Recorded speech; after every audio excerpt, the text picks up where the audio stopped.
Hello, good morning. Hello.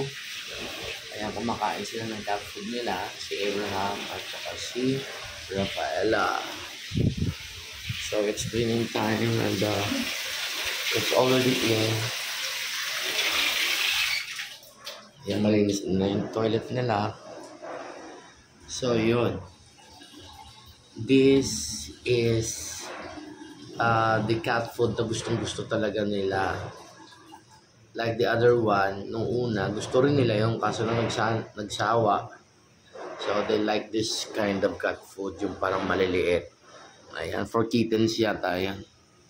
Mas gusto nila kasi mas mataas yung nutrients. Ayan. So, this all for today. Sila lang dito yung tao sa bahay nila. Ayan, yung dalawa na yan. And, maganda yung climate ngayon. Mainit. Yan. So, bye guys. Hello, bye na.